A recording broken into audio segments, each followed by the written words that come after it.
Welcome to the Exit Coach Radio Show, the show for baby boomer business owners who are looking for cutting-edge information as they plan their 3 to 10-year business succession and exit. Every week, we interview top professional advisors for their best tips, strategies, and precautions, so you can be well-planned. And don't miss our 1-minute Exit Coach tip of the day on ExitCoachRadio.com. And now, here's your host, the Exit Coach, Bill Black. Well, welcome, everyone. Thanks for joining us today. I'm real excited about my next guest. She's Holly Green from the Human Factor, Inc., and we're going to talk about using your brain to win in a hyper-paced world. And again, this is a topic we hear about all the time. Everything's moving so quickly. Can you believe how fast last year went, how fast last month went?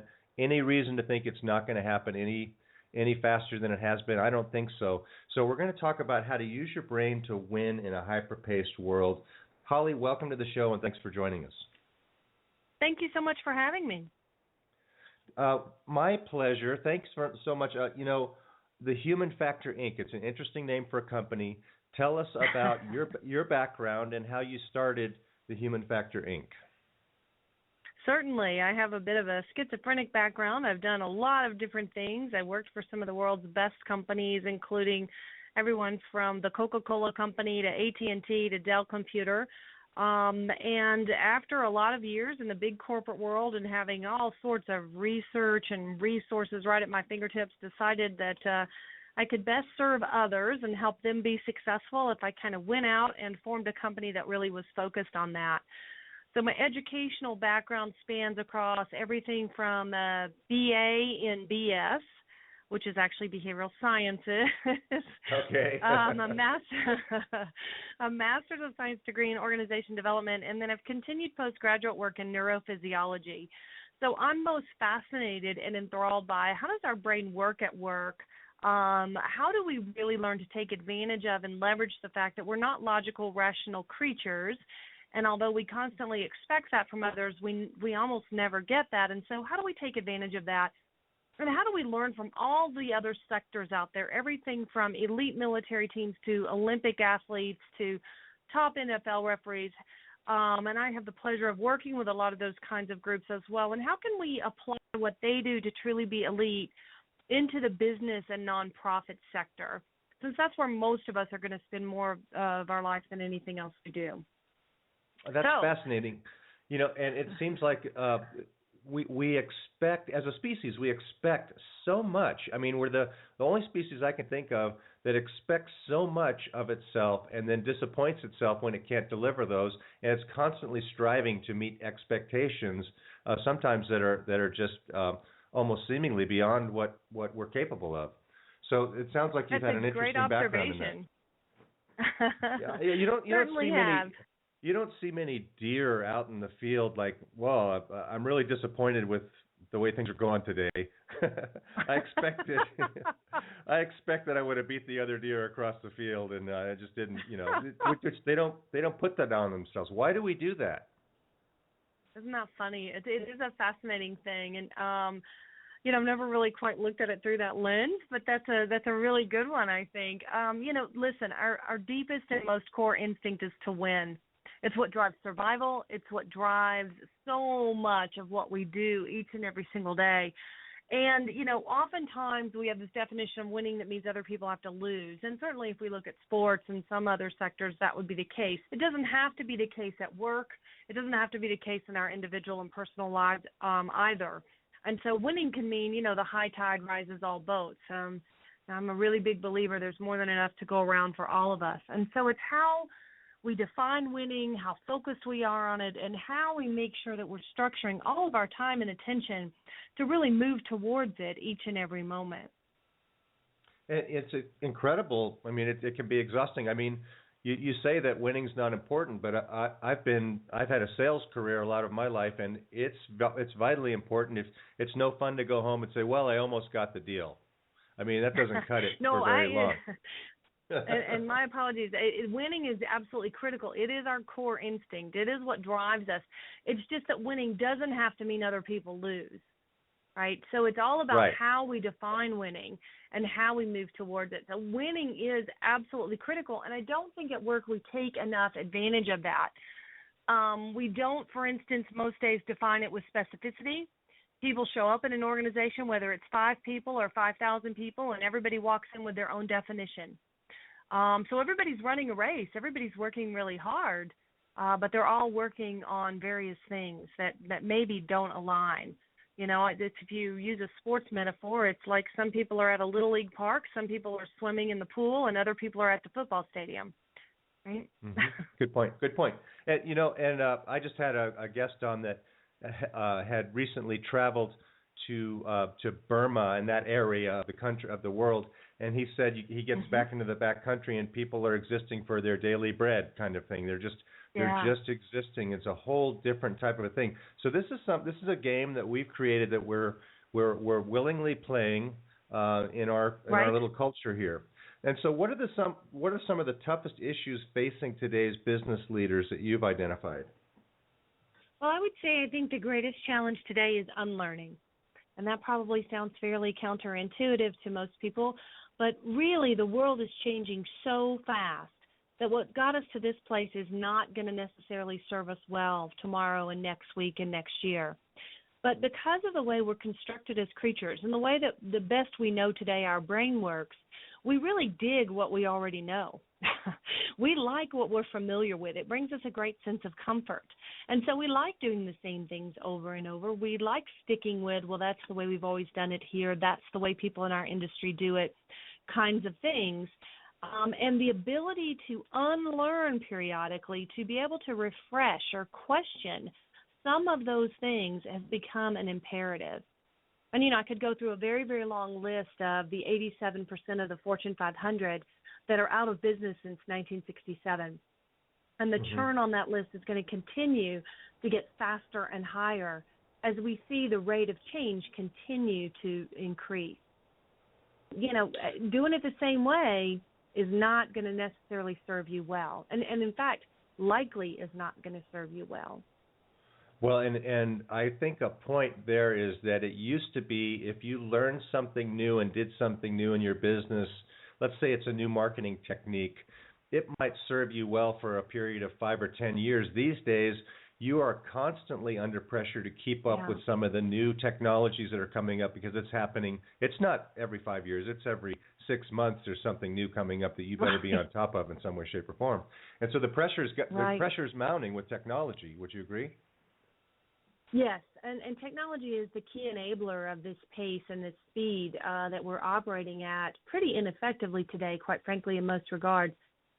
We do a lot of strategic agility work with clients, and we do quarterly check-ins, constantly a refresh, a rescan of the environment, regulatory forces, competitive threats, and that doesn't have to take hours and hours of time. I mean, the beauty of the technology today is we can get to almost any data we want almost instantly. And so it's amazing that we have so many tools at our fingertips, but we're just often running so fast we forget to pause and even look at any of those things.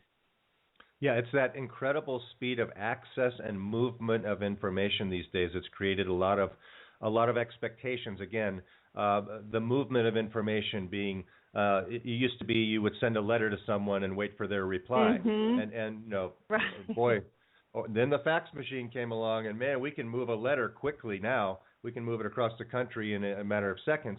And now the emails that people get, these incredible numbers of requests to fulfill some new kind of information request on a daily basis. And it's really taxing a lot of people. Now, a lot of our audience is age 50-plus business owners, and they're starting to think about, you mentioned unlearning what they've been doing for the last 20, 25 years, maybe longer, and starting to learn a new way of what they're going to do with their time and their life. So there's a whole different topic we can talk about. But let's talk about how we can use our brains better. How can we use our brains a little bit better no matter what we're doing? Well, you know, our mantra is pause, think, and focus. So we always tell people your brain loves when you visit, and you slow down enough to really think. And it does require some time and some space. And it's a fascinating thing that is mostly what's gotten stripped away from most of us. these pressures that we do collude with tell us that we don't have time to slow down and think, that we just got to run constantly. And so I often tell people, is it better to run and have to do it over and have that meeting 3 times, or is it better to slow down for a minute or even 2 minutes and get it right the first time? And slowing down is counterintuitive in today's world. We've stripped out the time to gather data, especially diverse data. We've stripped away the time to have deep conversations. We tend to talk more and more on the surface of things. We pay attention more and more to sound bites. The media is less and less accurate as far as news, if you will, and that word in the broadest sense. So it's really fascinating that trying to slow down even for 30 seconds or 1 minute to process, to understand why you're thinking the way you are, what data you have in your head, what assumptions and meaning have you attributed to it, why might others have different assumptions and meanings. It's just been stripped away from all of us, and it makes us fairly ineffective in many, many ways. Yeah, I was just going to ask you another question, and that is, do men's brains and women's brains work differently when it comes to the notion of multitasking? Because what I've heard is that women multitask effectively and men just suck at a lot of things at the same time.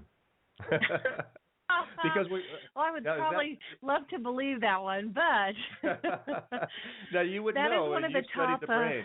You've studied the. That's one of the top myths. Men's and women's brains structurally or from a hardware perspective are no different, and no one can multitask. Period, end of conversation. It's one of the top 3 myths we've carried with us for 50 or 60 years around the brain. We're pretty sure today that you absolutely positively cannot multitask. Now, let me be really clear on that. You can walk and chew gum and probably talk on the phone at the same time. However, some of those are what we would call more rote behaviors, and one of them is your thinking behavior, and that should be probably talking on the phone. The moment you're doing that, though, and talking on the phone, you're not doing other thinking behaviors. For instance, you're not paying attention to that curb or that person that you're about to run into, or that the light changed and you didn't look up. So you, at best we know, and I'm always really cautious around this because we're truly in the infancy of understanding the adult human brain, and we've got probably more to unlearn than we've learned in the last 5 years, and we're just on the brink of beginning to understand this amazing tool we have.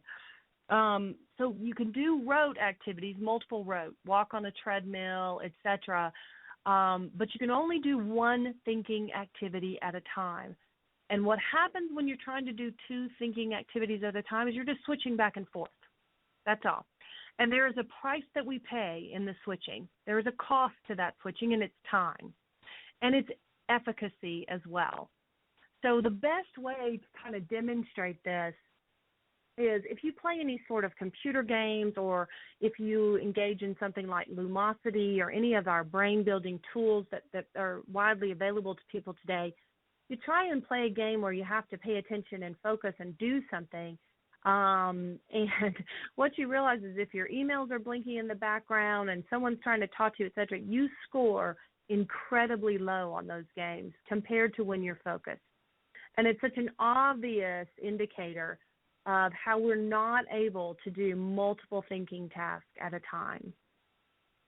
Good point. So to rephrase it then, I guess multitasking might work, but multi-thinking does not work. How's that? It's not bad. The problem is, again, you're single tasking, you're just switching. Well, right? This is the problem with people that think it's okay to answer a text while I'm sitting at a traffic light.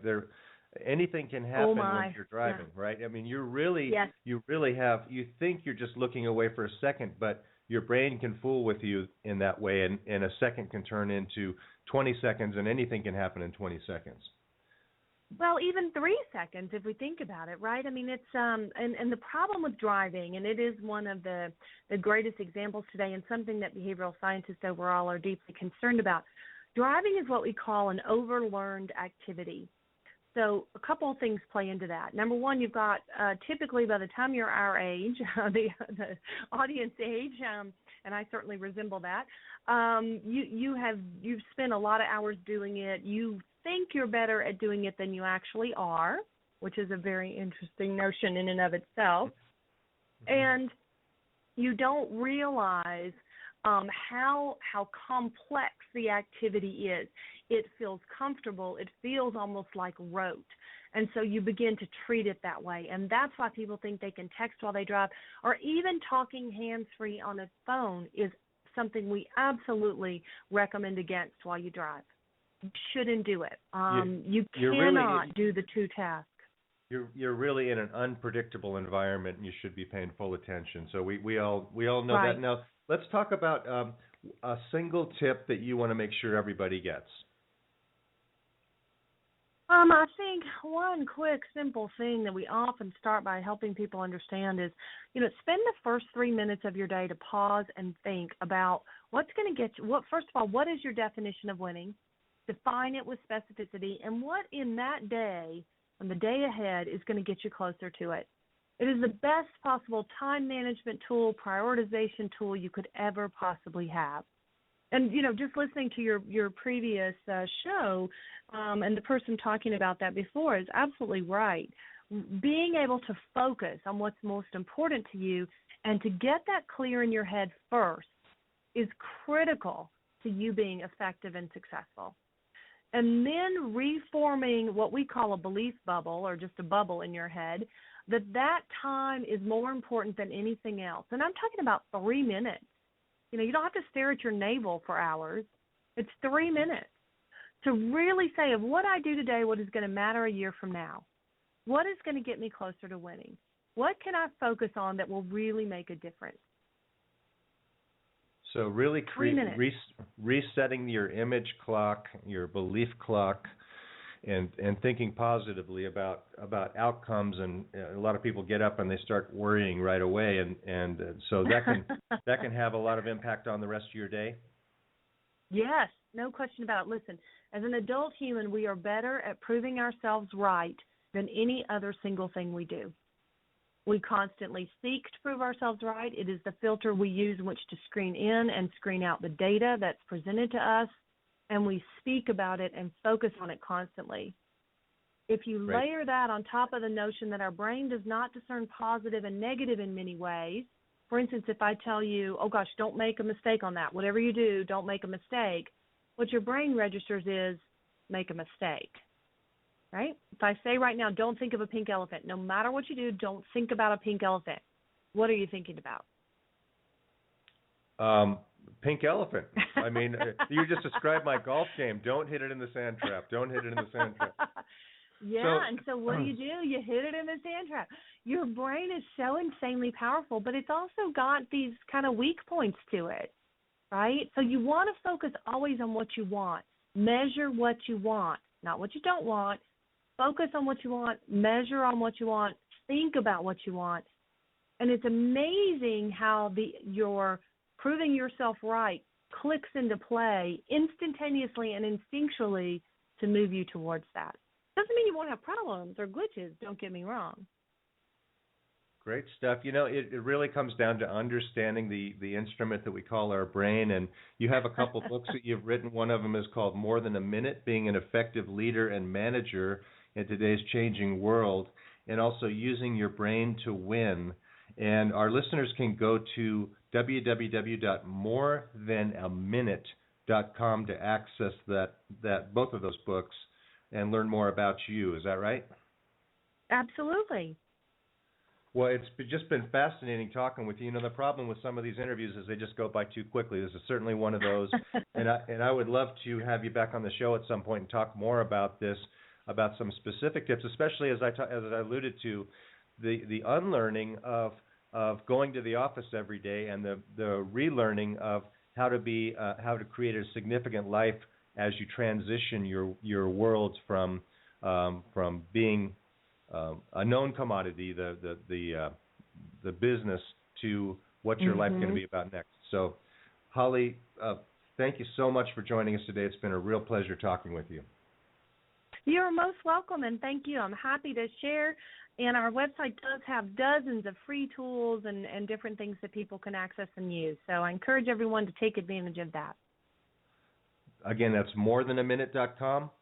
Thanks very much. We're going to take a short break. We'll be right back, so please stay tuned.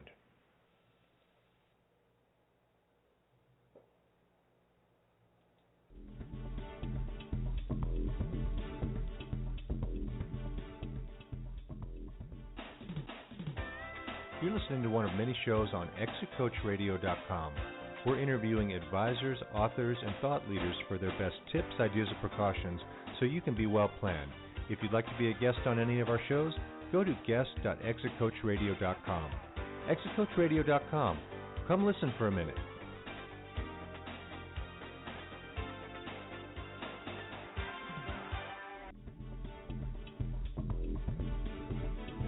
Thank you for listening to Exit Coach Radio.